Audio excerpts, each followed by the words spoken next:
Hello, thank you for joining us on the news at 7 on NTA International. Reaching you live from Abuja, I am Ruth Aguela. Let's take the headlines. President Buhari calls for special crimes court to mitigate administrative bottlenecks in judicial process. Synchronization of economic and social policies key to uplifting the rights of older people in Africa. And federal government moves to mitigate the effects of unexpected disasters.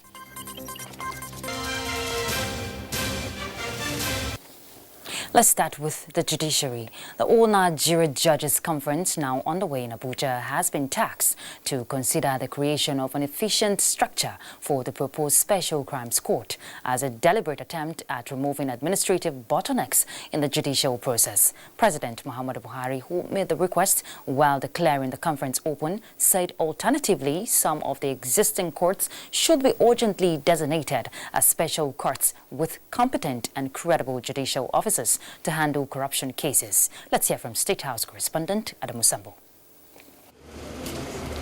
With the theme, Sustaining Democracy Through Effective and Efficient Administration of Justice, the conference offers a platform for judges across Nigeria to strategize on the means of adopting global best practices towards meeting critical challenges in the dispensation of justice to all.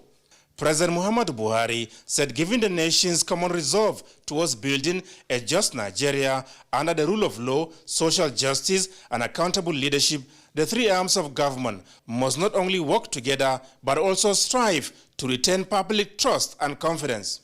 I must therefore express my hope that this conference will achieve its objective of articulating interventions by which this administration strives to improve transparency, security, and the expeditious education of commercial, corruption-related crimes, including economic and financial crimes matters, could be enhanced. The president said although the federal government has made giant strides in the fight against corruption and insecurity towards attracting foreign investment, delay in justice delivery as well as volume of cases on the dockets of courts leave much to be desired. On his part, he explained his administration has ensured enhanced budgetary allocation to the judiciary and supported the desired increase in the number of judges as part of his commitment to the justice sector reforms. It is time for the judiciary to adopt modern case management systems, initiate a more expeditious case tracking and disposal systems, and provide road mechanisms for judges who maintain highest levels of integrity and efficiency. President Buhari used the opportunity to reaffirm the unshakable resolve of his administration towards strengthening the nation's democracy by honoring the dictates of separation of powers amongst the three arms of government. I am proud to observe that the judiciary, both before and after elections, has improved in its ability to conclude election matters in a timely manner. There is still room for improvement, and I urge the Chief Justice to initiate a study to understand the challenges of adjudicating election matters and to advise me on the steps that the executive can take to address those challenges. The Chief Justice of Nigeria, Justice Ibrahim Tanko Muhammad, appreciated what he called President Buhari's noble crusade against corruption and his determined efforts at promoting transparency and good governance in the nation's body polity, expressing optimism that such efforts will be crowned with success. Permit me to assure His Excellency that you have the continued cooperation of the judiciary in achieving mutually beneficial objectives of strengthening the rule of law in the overall interest of the country. Judicial integrity and rule of law are the underlying principle of justice and the bedrock of democracy. Organized by the National Judicial Institute, the All Nigeria Judges Conference is designed to constantly remind judicial officers of their crucial role in the society and the need to balance conflicting interests towards ensuring a stable polity. In Abuja, Adamu Sambu, NTA News. In a related development, as part of the self-assessment mechanism built into the Nigerian judiciary, judges in the nation's superior courts have called for a greater focus on the performance on the third arm of government. This is part of the position taken at the commencement of the 2019 biennial All Nigeria Judges Conference. Judiciary correspondent Femi Okewo will tell us more. In the last 30 years since the biannual Judges Conference started, judges of the superior courts of the land have used the forum as a platform to assess the performance of the judiciary. But equally important is always the participation of other arms of the government, that is, the executive and the legislature, in the conference. It's an opportunity for them to come and do peer review and then share ideas and then equally share suggestions on the way to reposition the judiciary. But how has the judicial officers themselves used the platform to improve their performance? It's a forum to assess the performance of judicial officers of courts of record in Nigeria. So it's a very important platform, and you can see the type of topics that have been arranged for discussion. It is indeed very, very useful for most of us that come here. It's a period for judges, all judges in Nigeria to have a reflection. Although the judiciary is created by the Constitution to be independent, both in mind and its accounting system, conferences such as this helps it to find out if it has created enough synergy in doing that and whether it has such a working cooperation with other arms of government. From the National Judicial Institute, Femi Okewo, NTA News. Thank you, Femi. And still on the judiciary, the Federal High Court sitting in Abuja has granted bail in the sum of 1 billion naira to the former chairman of the Pension Reform Tax Team, Abdul Rashid Maina, with 2 sureties. The presiding judge, Justice Okun Abang, said the 2 sureties must be serving senators. Let's move on now to other issues. President Muhammadu Buhari says the rehabilitation of internally displaced persons in the country is not only imperative but urgent to avoid constituting a big problem to Nigeria in future. The president stated this while receiving an audience the visiting president of the 74th General Assembly of the United Nations, Professor Tijani Muhammad Bande. State House correspondent Adamu Sambu will tell us more. President Muhammadu Buhari is worried that most of the displaced children neither know their parents nor where they come from, hence the urgent need to rehabilitate them in the best interests of the country. He therefore urged the United Nations General Assembly to make Nigeria's challenges glaring to the world. The Nigerian leader, who commended Professor Tijani Bande for his competence and hard work, restated federal government's commitment to education as well as healthcare provision to the young and the old, amongst other welfareist policies. Professor Muhammad Tijani Bande was in the State House to formally express appreciation to President Muhammadu Buhari for tremendously supporting his emergence as President of the United Nations General Assembly and the continued cooperation from Nigeria. Everything that was promised me in terms of personnel and funds was given. And I have therefore every reason to make sure that at the end of the day, what we promised to achieve, we have achieved. Of course, a lot is dependent on what cooperation we're able to obtain from other member states. And I would like to say that the support so far has been very encouraging. And our focus, as has been stated repeatedly, is on the implementation of the agreed to Sustainable Development Goals. And a lot needs to be done in relation to the matter. First, whether you are dealing with quality education or zero hunger or climate action or inclusion. Professor Muhammad Bande also appreciated Nigeria for rebuilding the United Nations building in Abuja destroyed by Boko Haram. From the State House, Adamu Sambu, NTA News. And still on enhancing social policies, global opinion infers that the rights of older people in Africa can only be guaranteed through synchronization of economic and social policies for inclusive development. Now, this is a thrust of the African Regional High-Level Conference on Human Rights Situation of Older People in Africa, holding in Abuja. Ado Adamu also reports. The purpose of this gathering at the chambers of the ECOWAS Parliament is to strengthen the protection of the rights of older persons in Africa and enable a better understanding of progress made and challenges faced in ensuring those rights.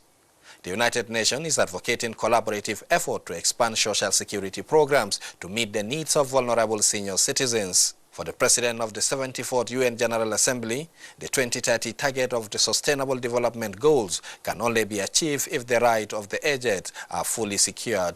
We are dealing with the vision of the 71st Assembly, and of the vision, the focus elements are all important for the age group we are dealing with, and they are also important. Nigeria is already setting the pace in catering for the right of her aging population with different policies and programs, including the enactment of the Senior Citizen Act in 2018. This President Muhammadu Buhari, in a message stressed, can serve as a catalyst for Africa. We also need to collaborate and join efforts with other nations of the world, including international communities, to fight for the rights of older persons globally.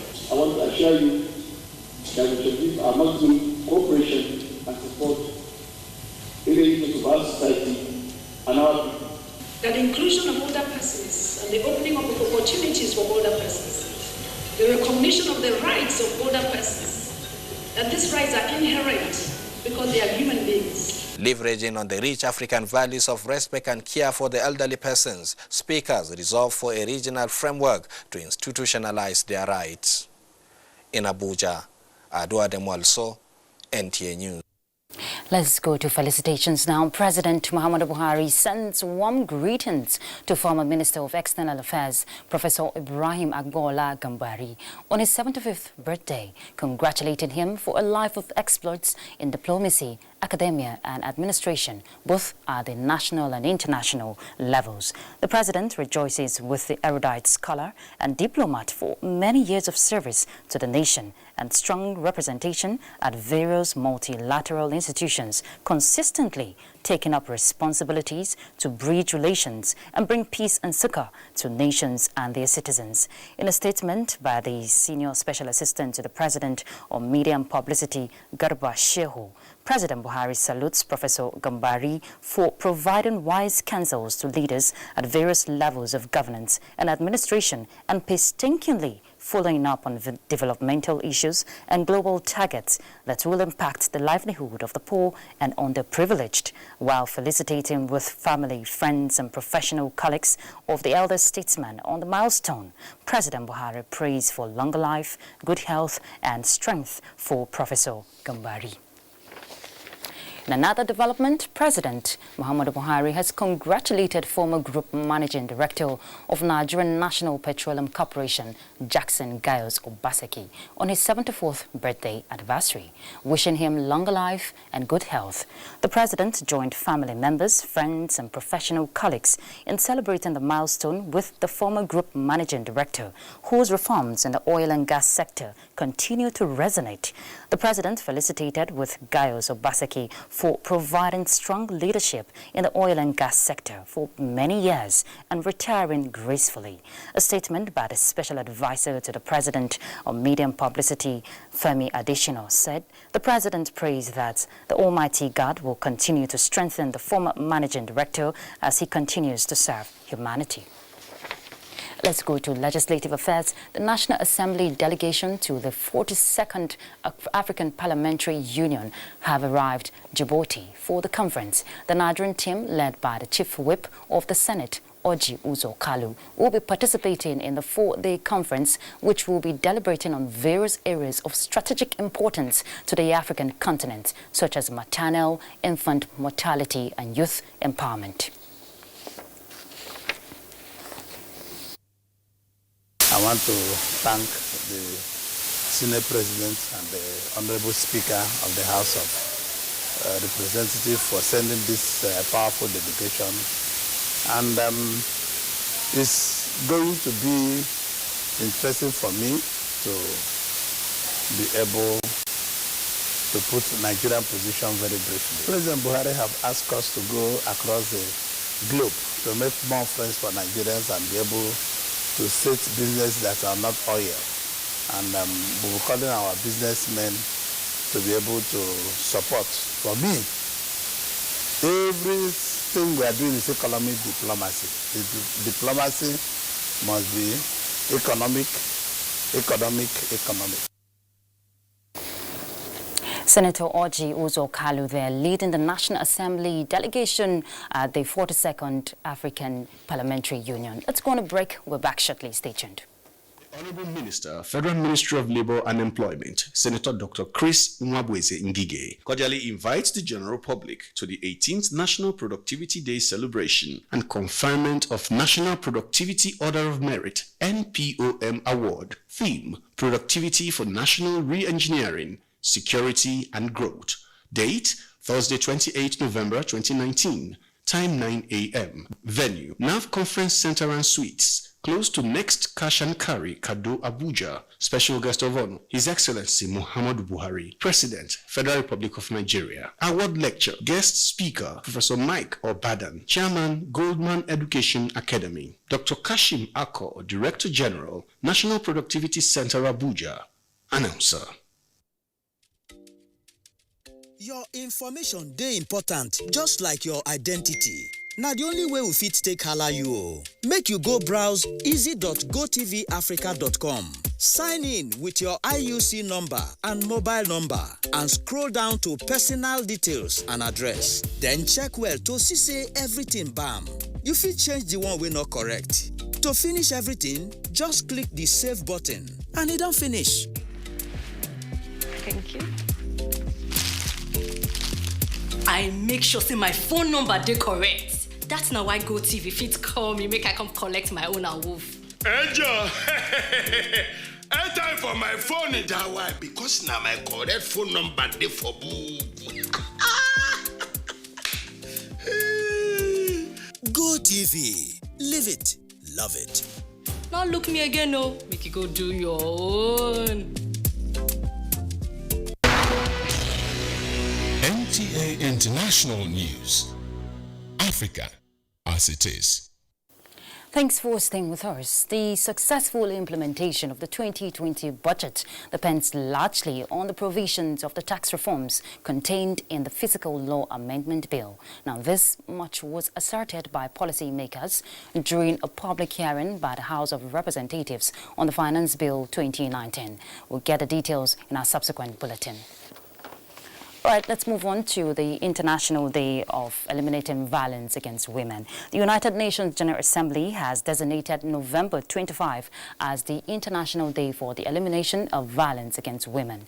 The premise of the day is to raise awareness of the fact that women around the world are subject to rape, domestic violence, and other forms of violence. Furthermore, one of the aims of the day is to highlight that the scale and true nature of the issue is often hidden.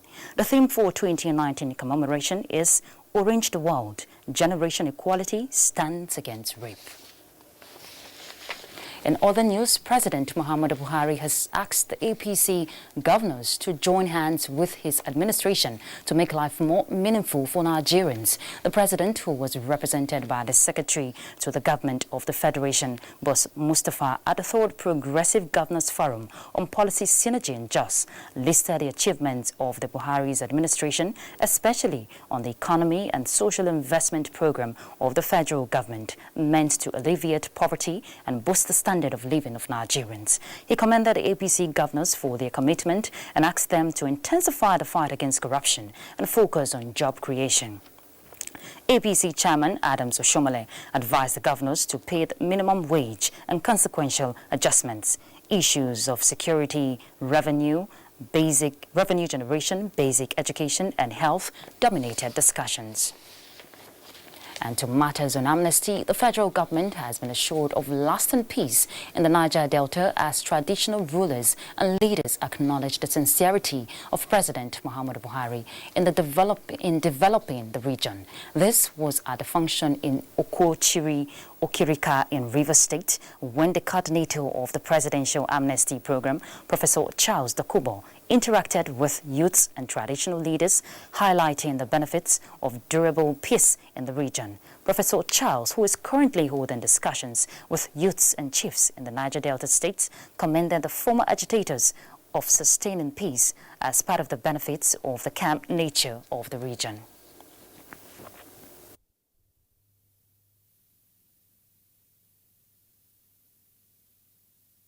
Those from Niger Delta have been one of the most stable and then listening group that I have under my control.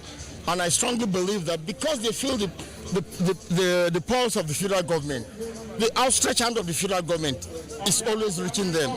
So if you keep your promises, which Buhari has done, there will be peace in this Niger Delta. We'll look for employment, job creation, self-employment, self-actualization, and the esteem of the human being in the Niger Delta. As the holders of traditions and cultures of our people, and the continued unity amongst you will foster unity among the political leaders of our state.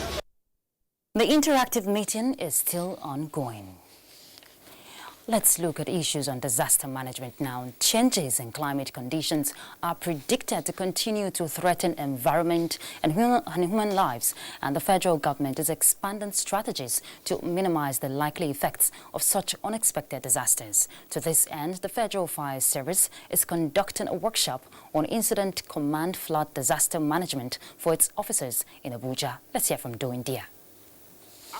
Climate change continues to have ripple effects on the environment. The federal government of Nigeria has continued to beef up response mechanism for emergency situations across the country. For example, in Nigeria, fire outbreaks and flooding are two major incidences that are peculiar to the environment, and that is why the Federal Fire Service is collaborating with other sectors to ensure that it builds capacity of its men towards responding swiftly in the most professional way when disaster strikes. We do a trainer's course for on incident command, given the spread we have in the country right now. And also we intend to set up a marine unit in the Federal Fire Service. We are talking to NEMA, who is willing to collaborate with us in the area of capacity building to ensure that our men are up to the task ahead. Adebukola Orimogunje, a deputy superintendent of fire, like others here, is being equipped with additional skills for managing flood disaster. Management of time, management of resources, management of facilities available for responders, and also for the people that you are going to be rescuing. These are called generic plans, and depending on how the incident is expanding and protracting, you bring in new plans to manage that incident. Even as we finish this one, we try to send the same message to train other firemen from State Fire Service, at least with this knowledge. The training is the first in its series. In Abuja, doing Dia NTA News. Let's take news around the world now with Uche Ugochukwu. Ethiopia has vowed to remove barriers to investment in its mining sector and will henceforth be focusing on minerals used in agriculture and construction, which will help drive industrialization. Ethiopia, with the move, wants to woo foreign mining companies to kickstart development of its vast mineral resources. Prime Minister Abiy Ahmed is shaking up several sectors in a liberalization drive aimed at transforming Ethiopia into a middle-income country. The founder of Spanish Rescue Mission said Italian authorities have agreed to grant the open arms ship access to a port to disembark 62 African migrants it has been carrying. Oscar Camps said the vessel is set to dock at the southern Italian port of Toronto on Tuesday, although the final destination may change. Italy initially refused entry for the group of 73 African migrants, which the open arms crew plucked out of a packed rubber dinghy drifting about 50 miles off Libya, suggesting that the vessel should instead put them ashore at Tripoli. And from Kenya comes the report that at least 56 people have died in the landslides caused by torrential rain. Hundreds of families have been rendered homeless and have taken shelter in churches, schools, and desperately need food, water, and other supplies. Weather experts in East Africa are warning of continued heavy downpour that could bring more devastation, particularly in landslide-prone areas. Uche Ugochukwu, NTA News. And that concludes the news at 7 on NTA International. Thanks for being a part of it. I'm Ruth Aguilera.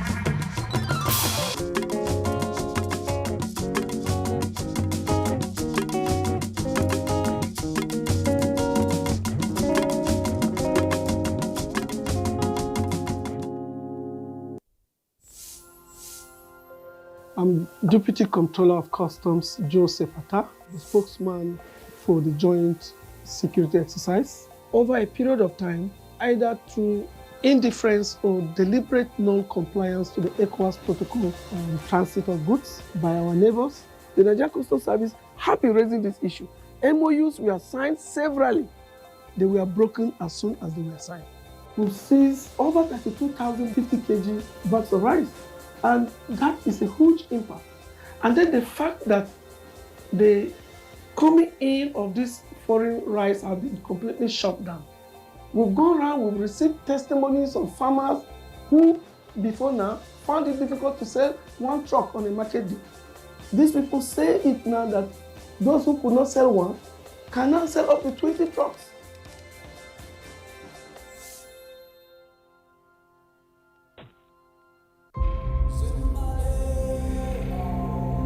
There was a little girl